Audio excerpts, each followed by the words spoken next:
Hello दोस्तों, hi guys. मैं उर्मिला गोस्वामी अपने पारंपरिक लोकगीत में आप लोगों का स्वागत करती हूँ। आशा करती हूँ कि आप लोग अच्छे खासे होंगे, स्वस्थ होंगे, मस्त होंगे, हंसते गाते गुनगुनाते रहिए आप लोग। और आप लोगों से विनम्र निवेदन है कि अगर मेरे चैनल पर नए हैं तो प्लीज़ मेरे चैनल को सब्सक्राइब कीजिए, लाइक कीजिए, कमेंट कीजिए, शेयर कीजिए कि कोई भी मैं गाना अपलोड करूँ तो सबसे पहले नोटिफिकेशन आप लोगों को मिले।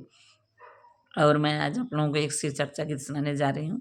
अच्छा लगेगा तो कमेंट में जरूर बताइएगा। हम भक्ति में बड़ी मजबूर राजा जी, हम भक्ति में बड़ी मजबूर राजा जी, लिया दी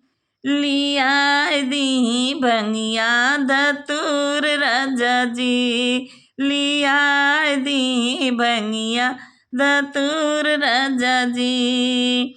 मनवा में सरधा चर्चा करती, मनवा में सरधा चर्चा करती, अंगना में अपना शिव गुरु के बोलती, अंगना में अपना शिव गुरु के बोलती। हम भक्ति में बड़ी मजबूर राजा जी, हम भक्ति में बड़ी मजबूर राजा जी, लिया दी बंगिया धतूर राजा जी, लिया दी बंगिया धतूर राजा जी।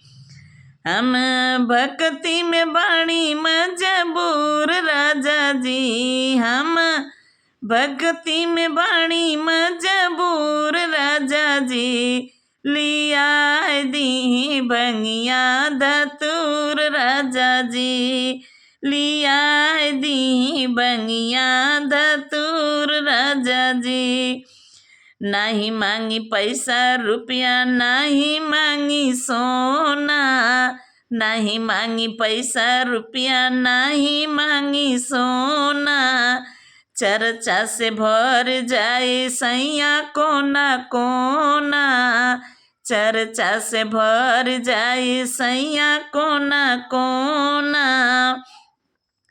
काहे भागत बाणी भोला जी से दूर राजा जी, काहे भागत बाणी भोला जी से दूर राजा जी, लिया दी बंगिया धतूर राजा जी, लिया दी बंगिया धतूर राजा जी।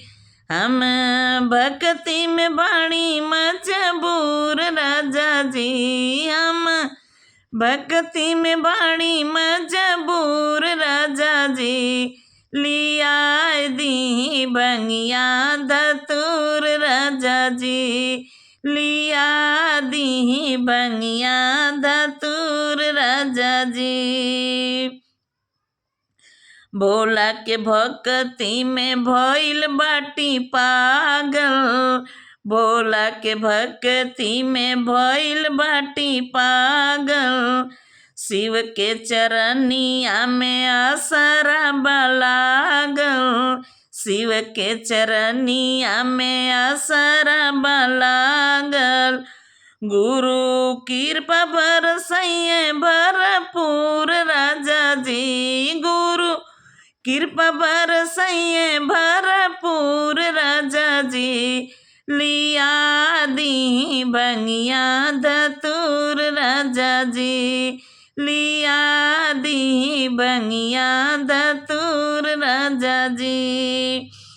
हम भक्ति में बाटी मजबूर राजा जी, हम भक्ति में बाटी मजबूर राजा जी, लिया दी बंगिया धतूर राजा जी, लिया दी बंगिया धतूर राजा जी, लिया दी बंगिया धतूर राजा जी।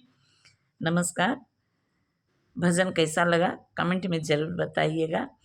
और आप लोगों से विनम्र निवेदन करती हूँ, आप लोग मेरी वीडियो को पूरा देखिएगा।